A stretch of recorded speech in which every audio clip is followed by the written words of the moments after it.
All right, we got 12:30. If we can, we'll go ahead and call this. Mary, can you hear us okay? All right, we'll go ahead and call this. We appreciate everybody coming back on quick notice. Like we talked about last time, this will be our last meeting of the year, and we need to get it done. And then once we get into April and May, it gets wild with testing and everything else. So I appreciate everybody coming back quick. With that, we'll go ahead. We've got a quorum present. Make sure if you haven't signed in, there's a sign-in sheet over there by Mr. Wyndham. Please take care of that. And with that, Miss Susie, I'll go ahead and start with you if you want to start with some nurse updates. It's been real quiet. It had been real quiet. Had been. The flu. No COVID, just flu, stomach virus. Stomach virus for about 2 weeks, and then we're in the flu season now. Last week and a half. That's what I think we're both the same. Same. It's exactly what we're seeing. It was a little bit of stomach virus and now the flu. Several confirmed cases and then a few whispers. And I will tell you that the doctor has told me, because my personal child has it, it's going 5 to 7 days of fever. Ooh. Yeah. So we have, our response to that, we've re-notified our teachers and staff to make sure our kids are washing hands and hand sanitizing in and out again like we did with COVID. We've also started disinfectant spraying again on a daily basis in the morning so that we disinfect those common areas. Our custodians have started cleaning those at an increased pace as well to try to kind of stave off as much as we can out of this. But certainly we're encouraging those families that if your kid is sick, we're backing that. If you're sick, stay home. And when you're fever-free and feel better, come back. Pretty quick? Yes. That's pretty it. So, anything else that y'all have for updates? That's it. COVID, we have had 0 COVID for some time now. So we really haven't seen much of that. I know that's kind of countywide. We are starting to see in some other places overseas that were ahead of us. They're starting to see an uptick with the newer strand of that. So we'll kind of see how that goes here, if that translates or not. But just Stacey and I have been talking about this, that into April was kind of the 6-week cycle for things that may come back, and what we're seeing in the UK areas is that starting to pick back up after a significant decrease. Whether that happens here or not, we're not sure, but it'll be something we'll continue to watch. But right now, COVID has been very quiet for us. Number 3, update on a student immunization clinic and community COVID vaccine clinic. We have the student immunization clinic on March 30th. We've sent several notices out on our websites. They can sign up through the link on the websites that's due on the 28th. These are for our upcoming pre-K going into kinder and 6th going into 7th grade, and even our seniors needing their MCV for college. So we're going to try to get as much of this done in the spring as we can, so that in the fall it's not quite so crazy if parents will sign them up. And then we have a community COVID clinic. This will be for initial shots, second doses, and boosters. This will be for 5 years and up. It'll be on April 7th. These are free. Obviously with kids, parents will have to bring them. It's going to be here in the boardroom, and that's open to the whole community. So. Thank you for putting that on for us. All right. Our next item, we have a safety and security meeting debrief. We had our meeting back in December. I think we talked about that at our last SHAC meeting. We talked about our active shooter plan. We will be continuing that talk, but we did postpone that meeting until next Friday, the 25th. We had several that couldn't make it on the past day, so we'll do that. Coming up, some things for schools and safety. Some new laws have passed that we have to have our safety plans audited. That's going to start in the school year 23. So we'll actually send those into the Texas State School Safety Center, and their auditors will audit through there to make sure that our school plans meet. We sent that in for a preliminary review last summer. Came back pretty well. We had a little bit we had to do in our index, but we had all major sections of it covered. They just asked us to do a few little tweaks to it. So now what they'll do is the next time we send in, it'll be much more in depth. That was kind of big picture. Yes, everything's there. Now they'll start going back in there and digging in. So it certainly is a process like any audit. Nobody, we're all kind of nervous about turning it in because you don't know what's going to come back, but it will be good for us to make sure that we're meeting everything else. Officer Chief Rochelle One of the things we've asked for our police department is to help us be in charge of that EOP and safety plan. So Chief Grandy had done it. Chief Rochelle now is working through those and learning those things. He's got some training that he'll have for that, and we'll continue to work through that. So that'll be our next safety and security meeting, which is on the 25th. So that'll be next Friday. Cybersecurity, internet safety. We've had this on. Misty had asked us at one section about cyber, or more so internet safety, but I've kept on cybersecurity, so I'll start with it. We certainly, as many areas in the United States have seen here recently due to conflict overseas, an increase of hacking attempts, trying to get into networks just to cause issues. We have one of the best in the business here in Mark Forsyth that really is working hard, not only on the back end, but we have a third party that comes in and tests for us, so we feel confident as far as just being able to access the network right now from the outside. We're in good shape. We do know that our number one problem will be people on the network downloading things or hitting something that may be. So we run internet safety campaigns where we try to fish employees and they have to do a training if they get fished. And that list has come down considerable from the first time we ran it. Our employees are getting better, so we continue to try to do those. Internet safety, we've talked a little bit about some of the internet safety programs we've done both at the high school and through the elementary about trying to educate our students, and we had a community night to try to educate our parents just about internet safety. There's a lot of False information. oh well, we got false information, but I'm thinking more predators out there that are really preying on kids, particularly on social media, and kids are trusting. I mean, they've never grown up not trusting social media, so they believe whoever that may be. So, we've tried to put that, both educate our students at the elementary, the middle school, and the high school, and then also with our parents on some of those things that we can do to try to protect them. And that's something, again, that we want to come back to and hopefully continue to educate, because it's ever changing. I've got a daughter that's in the 5th grade, and it's a scary moment. They're out there, and there are plenty of tools that can monitor and help with that. A lot of parents don't know. Unfortunately, a lot of parents will hand a kid a laptop, an iPad, or an iPhone, and just say get after it, and really not have any idea what is out there lurking behind there. There's plenty of people that are not only predators but scammers. Try to get your kids identifying information so they create IDs with it. They're hacking in and getting kids to pay money and use your credit cards. I mean, there's just a lot of things that go on. So we're going to continue those education campaigns. One of the questions that came up had to do with filtering. I've checked back with Mark on that question. We can filter anything that's on our Wi-Fi or any devices that we have. As a matter of fact, any device that we send home goes through our filter. But anything that is a personal device that kids bring up is much less. We can't really filter everything that they have unless they're on our Wi-Fi. So if they're on their own networks, that's really up to those. What we've put in place, the only real times that we've allowed students to have that or free access would be during their lunch times, and then students that are not following that or that we catch not doing that, most of those are no longer able to bring phones to school. But I do understand that the concern being if I'm not allowing my kid to see these things or do that, and then another kid has that at school, that it certainly can cause an issue. So I know we talked about that at one meeting, but I did want to bring that back after talking with Mark that there's really, at this point, we can filter everything through our Wi-Fi or the devices that we own. We really don't have anything in place that we can filter outside devices if they're on their own networks. Yes, sir.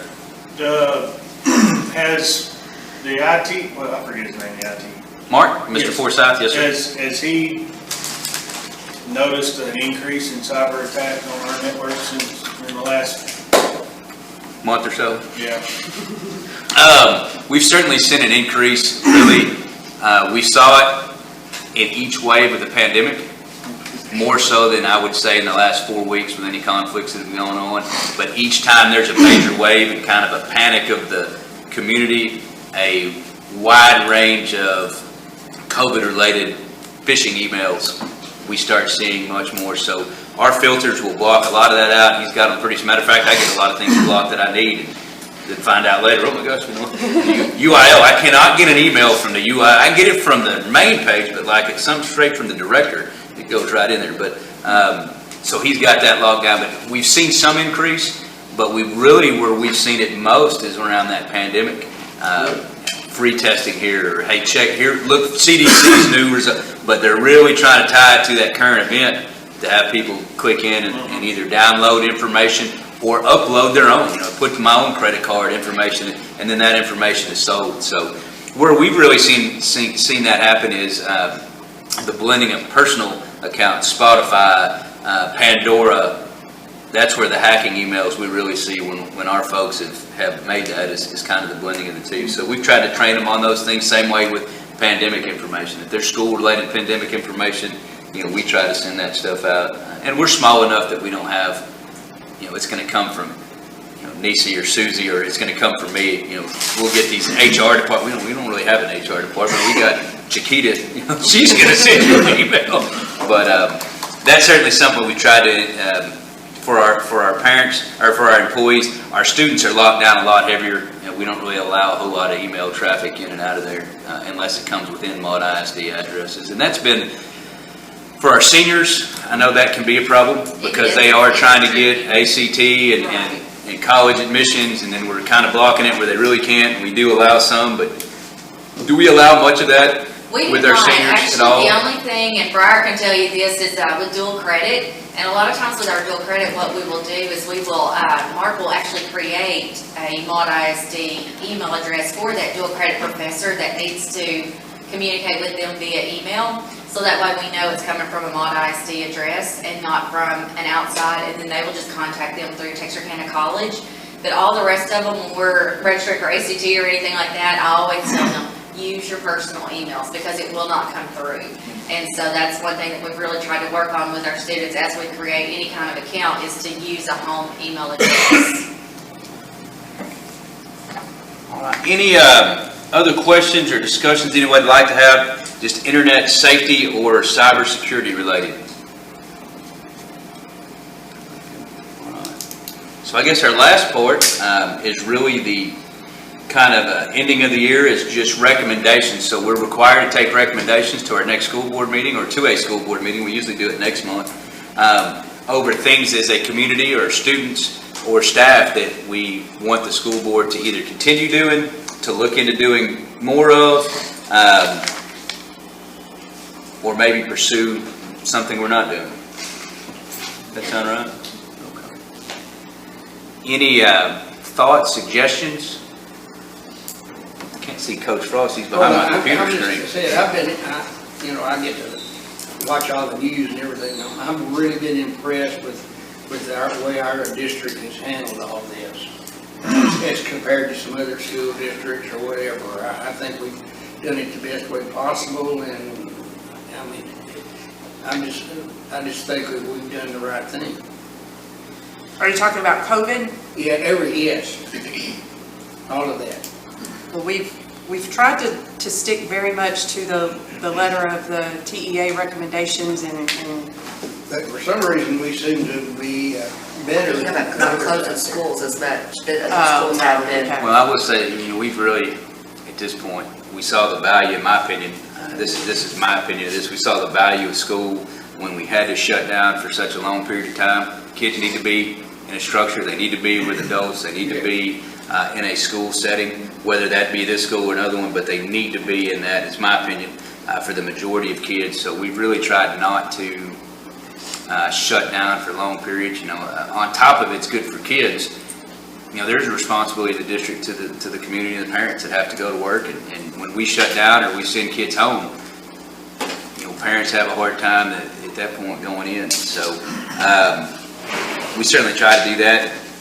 I don't know that we've made all the right calls. We've certainly some that we did over. Lisa and I talked about. Susan and I have talked about this at different times. We've probably done it differently at some times, but it's certainly been a challenge. But I appreciate Coach Frost for that. We've had a great community. I know we've done some things that not everybody in the community agreed with at times, but our community has really supported the school and the decisions for the most part. And people that have objected have certainly called. I've talked to several people, but they've been willing to listen, and we don't see what we see in other districts where we're seeing challenges and people being escorted out of school board meetings because they're unwilling to listen. And so I really, commend the parents and the community as much as anything else. It's been very supportive, and I think it talks about the trust between, I hope, between the school and our community. So we're going to continue to try that and hopefully make as good a decision as we can. Hopefully we don't have to as we go forward. And anything else that y'all may think of as far as our education programs, the safety things we've talked about, whether it be internet safety or school safety that you can think of that? I don't know if this would be the right place, but one of the things that I see is the talk about the 4-day school week. Yes. Okay. I have some concerns about that myself, but I mean, I'll be open to listening, but one of those things that will happen is that the parents with those kids on that extra day will not be supervised. I mean, our society is set up for a 5-day work week, a 5-day and a 2-day weekend. And I think it's, to me, unless I can see something differently, I don't see any need to change. I will say that I agree that anytime, again, just like we talked about, we send kids home, that's now putting that responsibility back on parents to be able to handle that.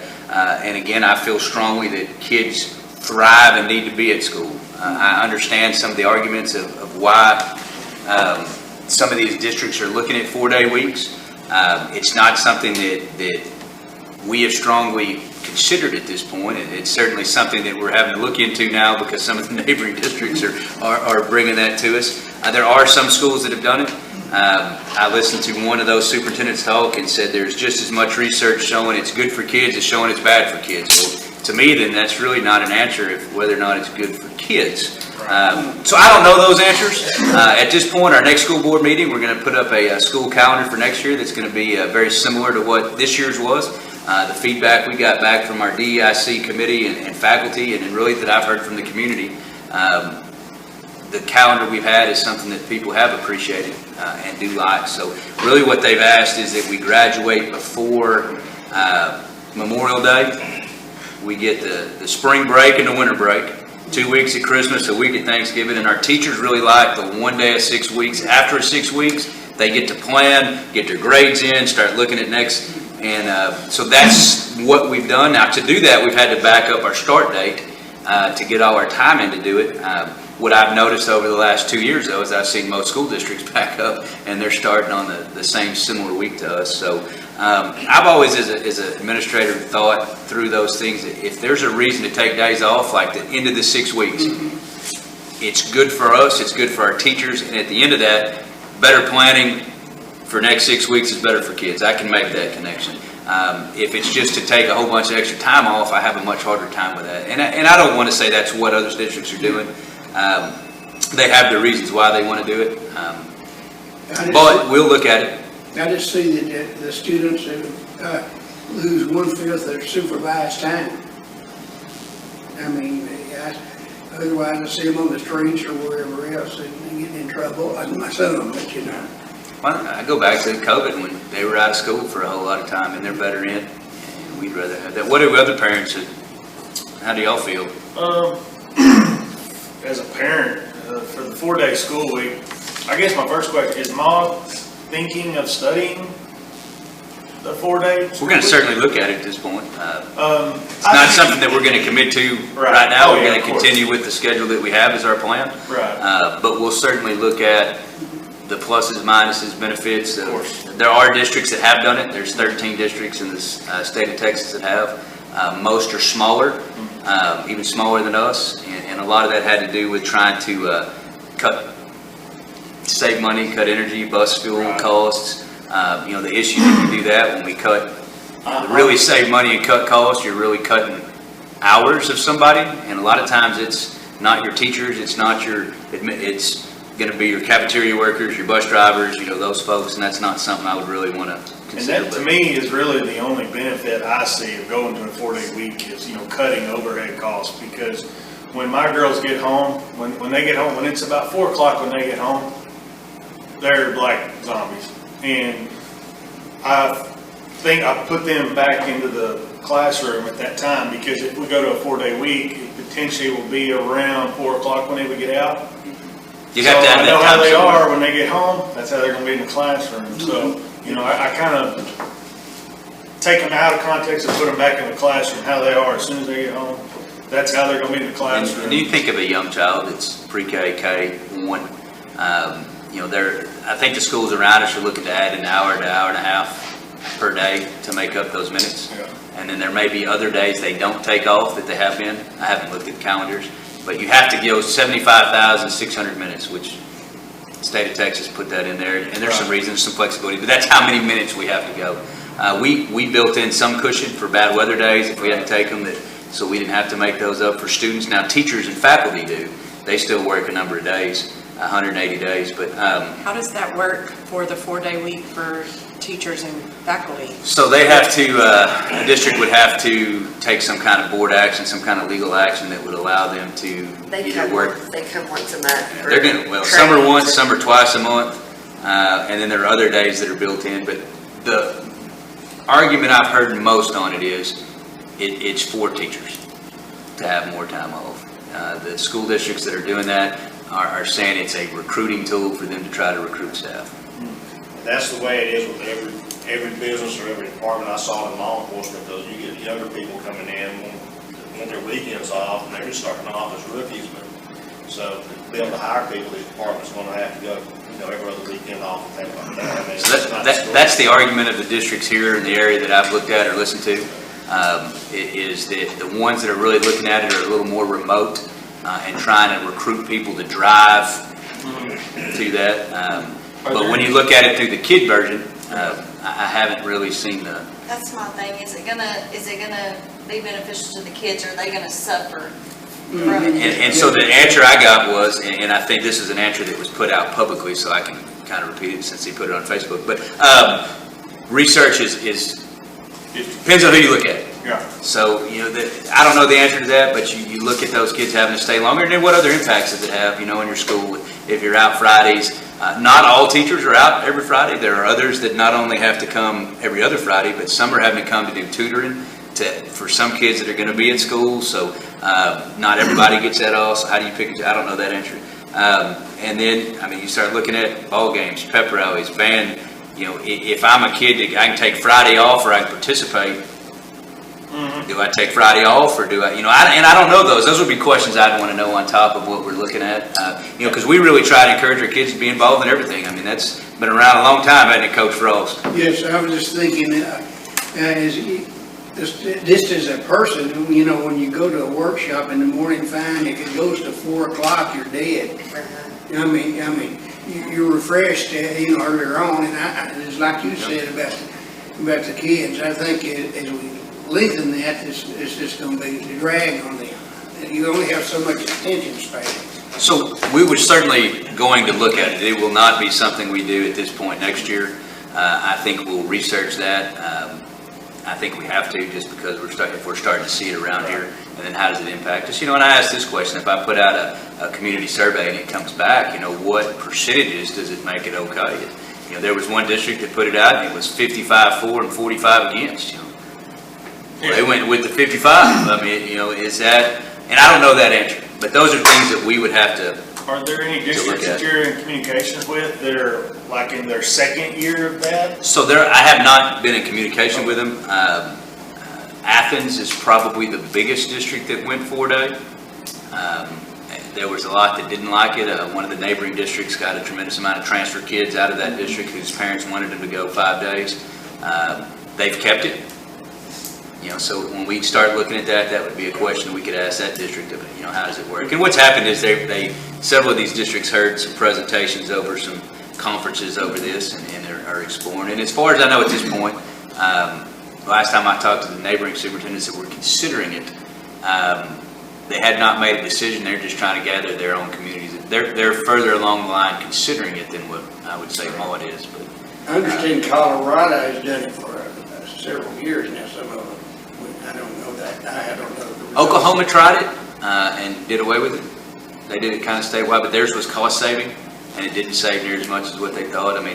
The real cost, you'll have fuel, you'll have energy, but it really comes down to cutting people's salaries, how you're gonna really save money, and is that really, if you're trying to, I don't know that answer. But that's my concerns. Yes. So I have some of the same concerns y'all have, so. Is that something that would happen if we did, is the salary of our teachers would get cut? So. No, so that's not what they're trying to keep it the same and give them longer days and working fewer.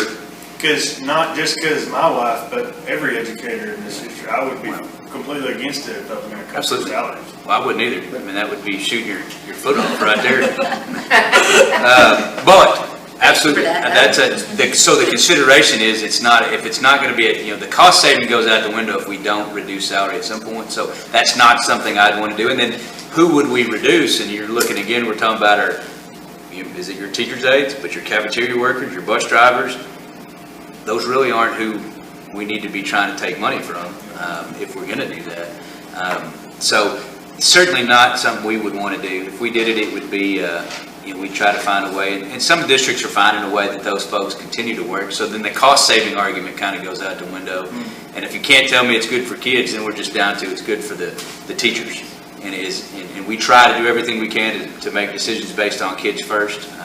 And then you could extrapolate that out to some point if you got better teachers that you could do better for kids. And I think that's the argument some of the neighboring districts are looking at. So I'm certainly not 100% no way ever, but I'm not really leaning that way. Talking with our school board, I think we're going to continue with what we're doing currently, I think it's better. and then see how they do. That's a bit guinea pig. Learn by observation. Well, and one of the superintendents said, well, if this doesn't work, we can just always go back. Okay. I don't know if that's good or bad either. So, anyway. That's a great question, so I'm glad you brought it up, and certainly we'll try to answer that anyway, and feel free to, share that information if someone asks you about it, that this is kind of where we're at. I'd like to add this from my wife's point of view, that she feels like you're talking about the days that you have to do the work, is just perfect, and we're already doing that for the teachers. Right. Yeah. And I know our teachers, Ms. Fauci, you can correct me, Mr. Wyndham, if I'm wrong on this, feel like they're short on time now to get everything in. Yeah. We're rushing to try to get all our curriculum in before they're doing all those things. Cutting out more time, I don't know if that helps us or not. So we will certainly look at that. All right, anything else? I got something. Yes, ma'am. I was trying to think about, like pre-COVID, some of the things that we were doing, like the Biggest Loser was something that I was thinking about. And, maybe we could start to think about, bringing some of those things back that were there that we hadn't been able to do. We certainly are planning. We actually had conversations. We'd had our senior citizen luncheon was a community event that we had that we stopped. We're planning on trying to start that up for maybe a couple times this year and try to carry some momentum. That was a really good program where our students were able to talk and present to our senior citizens here in the community, and they cooked lunch for them. But certainly, Biggest Loser's good. We didn't this year because when we came back for January, COVID was insane. To say the least. Gained weight. We are exercising, a small group of us faithful ones that we have invited people to come. We have still exercised throughout. The only time we didn't was last year. I think at the beginning we stopped for the fall. But other than that, we've continued to exercise 2 to 3 days a week. We just haven't done the competition part in a few years. But yeah, absolutely. I think in all those things we want to get back to doing as many of those that we can do. Well, and something that we're looking at adding back this year, and Mr. Wyndham and I talked to people at both of our churches doing our senior lunches again. The churches actually reached out to us and said, we want to do this. We want you guys to come back. Students, yes, sir. Yes.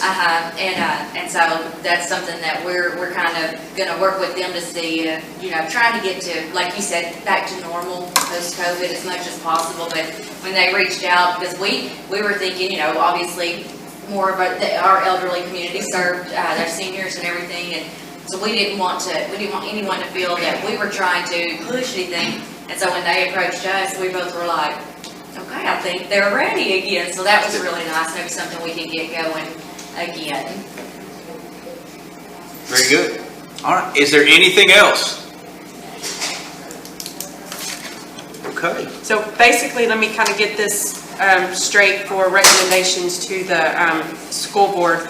We want to try to get back to as much pre-COVID as we can and incorporate school and community a little more like we used to be. With things like the lunches and Biggest Loser, anything else that, I mean, we've tried to do SHAC clinics, but other than that, anything else that, I remember we did, oh, Ms. Fauci isn't in here, the color walk and there were, what was it, field days too or something that? We had field days we had done with the community. Pep rallies. And then she did the color fun run and some other stuff or some things. We're just talking about community events, walkathon. What about this idea I just had, I think it's the Cub Scouts, they do like the can drive or something? I mean, could like maybe the senior class, is that something that maybe the senior class could do? Well, we could do another one, but the student council and the elementary council, we actually do the canned food drive right at Christmas time. Okay. And what we actually do a canned food and toy drive, and it benefits all three of our churches. So the toy drive goes to the Methodist church because Miss Cindy White, she does the Toys for Tots through them. And then our canned food we take to the Church of Christ because they do baskets, and then they take it to the Baptist church for their food pantry. So we can look at doing that again, but that's something that we've kind of worked together for middle and high school and elementary to all kind of, and we had well over 1,500 cans this year and bags full of toys. Where Miss Cindy was like, no more toys, please, so. Well, don't put that on the list then. And a lot of our community events tie in with like our theme of our school. So like the color run went in with our books that we were reading and stuff. So those will come with each season for us. And that's what we were just talking about, increasing those community, events. And we were trying to think of some of the things that we had done. But absolutely, I think that we're at a point that we want to do that as much as possible. And then if we have some kind of increase or outbreak, then we can kind of back off on some of those. But we certainly got into some routines that we're used to doing these last couple of years because of COVID, and we need to start getting back into some of the things that we had working beforehand. So certainly a goal that we need to do. So I'm glad y'all brought that up. Is there anything else that we want to recommend to the school board besides increased community events?